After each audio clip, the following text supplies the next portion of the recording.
Bismillahirrahmanirrahim.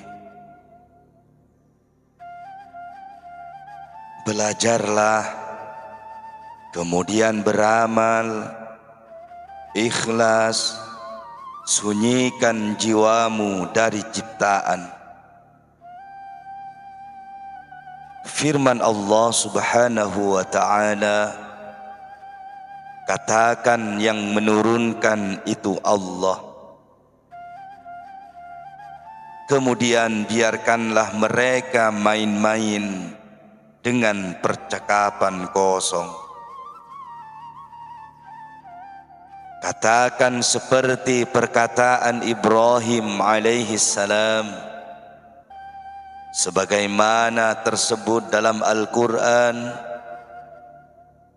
sesungguhnya pujaan-pujaan itu musuhku, kecuali Tuhan semesta alam. Singkirkan ciptaan dan bencilah mereka, selagi di hadapanmu hanya membawa bencana. Jika tauhid bersih dalam arti keburukan, syirik lepas dari hati, tujulah mereka. Seperti transportasi ilmu dan penunjukan pada pintu kebenaran. Ketidakbutuhan Al-Khawas itu ketidakbutuhannya terhadap ciptaan dalam bentuk kematian, kehendak dan ikhtiar. Siapa bersih dari ketidakbutuhan ini, maka bersihlah kehidupannya secara abadi bersama Allah. Apabila kamu ingin hal ini, kamu harus menjaga perolehan ketajaman ma'rifat, dekat dan terlena pada tangga Allah, hingga kamu tercabut oleh tangan rahmat dan kelembutan.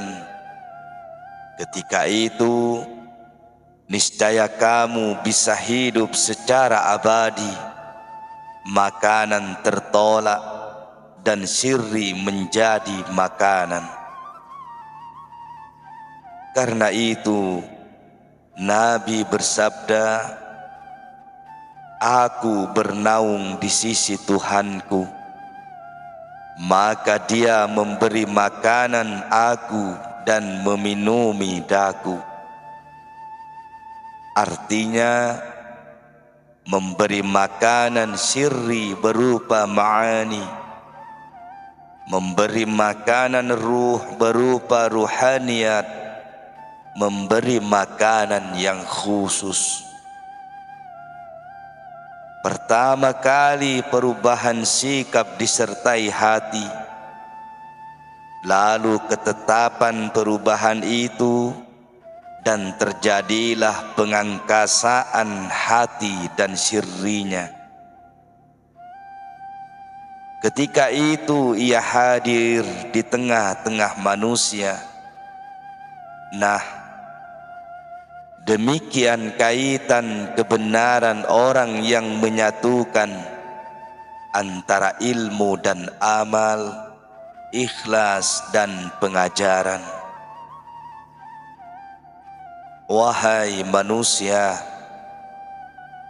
makanlah sisa-sisa orang berilmu. Minumlah sesuatu yang masih tertinggal dalam cawan-cawan mereka. Wahai pengaku berilmu, tiada teladan dengan ilmumu. Barang siapa tidak sedia berteladan dengan ilmunya tanpa ikhlas, sesungguhnya laksana tubuh tanpa nyawa. Di antara tanda-tanda ikhlas adalah bahwa kamu tidak mencari pujian orang atau celaan mereka. juga tidak mengharapkan sesuatu yang ada pada mereka. Bahkan ia menyodorkan konsepsi ketuhanan sebagai haknya. Beramallah untuk Sang Pemberi nikmat, bukan untuk nikmat untuk Sang Penguasa Allah, bukan untuk yang dikuasai, untuk kebenaran bukan kebatilan. Jika kebenaranmu telah sempurna, ketika itu telah telanjang dari segala keberadaan selain Allah. Telanjang itu pada hati, bukan pada tubuh. Zuhud itu pada hati, bukan untuk tubuh. Berpaling itu untuk sir, bukan pada lahir. Penglihatan itu pada ma'ani, bukan untuk bangunan. Pandangan itu pada Allah, bukan untuk ciptaan. Ketidakadaan dunia akhirat tanpa sesuatu selain Allah.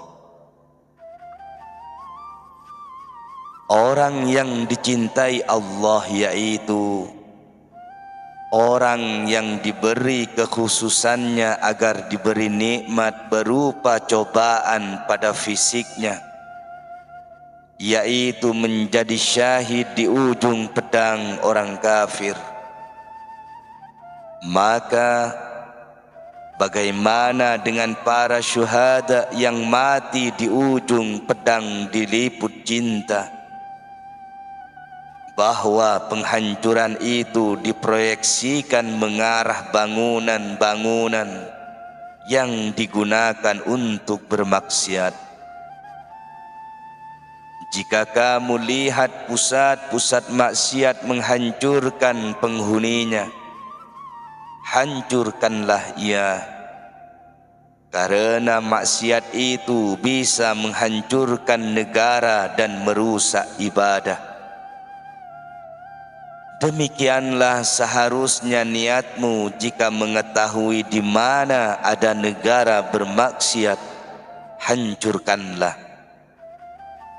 Tapi jika dirimu yang bermaksiat, tentu kehancuran melumat dirimu sampai merusak jiwa, menjalar kemudian merusak konstruksi agama, sampai kebutaan hati menyelimutimu berakhir dengan kelenyapan iman.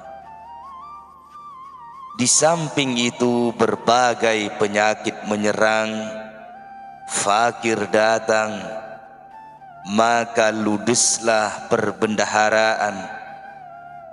Akhirnya kamu butuh kepada teman-teman sejawat dan musuh-musuhmu. Celaka kau munafik, jangan menipu Allah. Kau beramal sesuatu amal sembari memperlihatkan kepada manusia, padahal amal itu untuk Allah.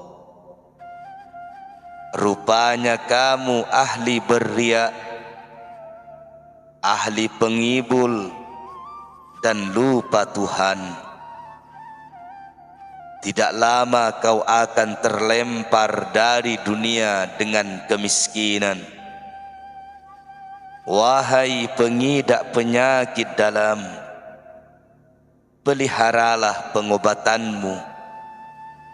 Inilah terapinya, yaitu kamu jangan bergaul sesama ciptaan kecuali dengan orang-orang soleh. Ambillah terapi dari mereka dan amalkanlah, tentu kesembuhan segera mendekatimu selamanya, meliputi kesehatan ma'ani, hati, sir, Bahkan kamu dapat bersembunyi bersama Tuhan. Kala mata hati dibuka, kamu melihat Tuhan. Kini kamu berarti tergolong orang yang dicintai Allah, yang selalu siaga di pintunya, tanpa melihat sesuatu selain Dia. Tapi bila hati berisi bid'ah, bagaimana bisa digunakan untuk melihat Allah? Wahai manusia,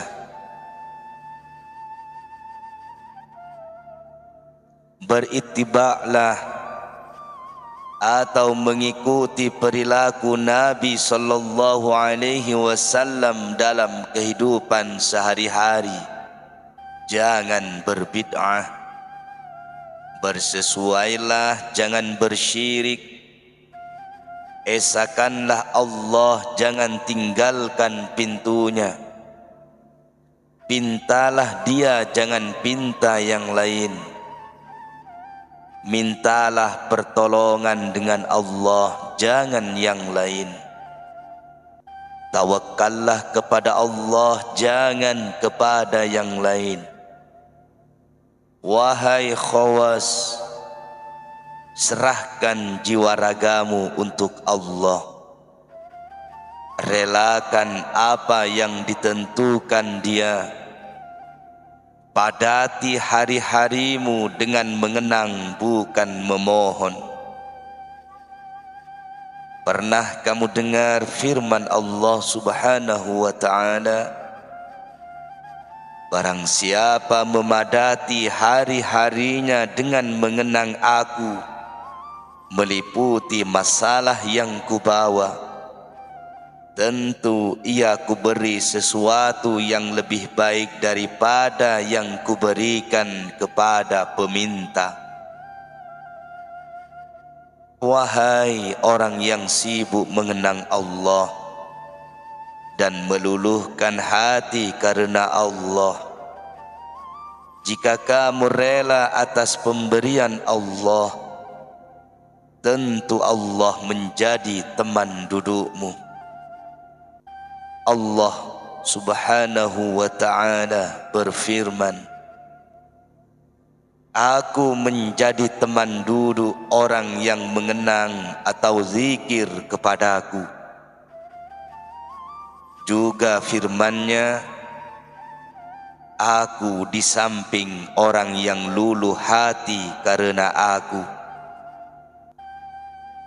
Wahai sahaya, kenanglah Allah, tentu memperekat hati kepadanya dan membawamu masuk ke pesanggerahan yang dekat dengan Allah, dan memperlakukanmu sebagai tamu, sedang di mana saja tamu pasti dimuliakan, apalagi sebagai tamu Sang Maharaja, yaitu Allah. Kamu jangan membuat masalah baru dalam agama Allah. Ikutilah para saksi yang adil berdasar kitab dan sunnah, karena keduanya itu bisa mempertaut kepada Allah. Tapi jika kamu berbid'ah, maka saksimu syahid adalah hawa dan nafsu, yang berarti mempertaut diri dengan neraka secara pasti. Di sana kamu akan dipertemukan Fir'aun, Haman beserta bala tentaranya. Jadikanlah lakumu untuk mencari ilmu dan amal. Jangan jadikan untuk mencari dunia. Dalam waktu dekat lakumu akan terputus. Karena itu jadikan ia dalam hal yang membawa ma'rifat, Wahai sahaya, menghadaplah dan jalinlah sesuatu untuk mencari ridha Tuhan. Karena bila Dia berkenan meridhoimu, niscaya Dia mencintaimu. Himmahmu adalah apa yang menjadi tujuanmu. Jika himmahmu dunia, berarti kamu penyertanya. Bila himmahmu akhirat, berarti kamu bersamanya. Bila himmahmu ciptaan, berarti kamu pengiring mereka. Dan jika himmahmu Allah, berarti kamu bersama Dia, baik di dunia ataupun di akhirat.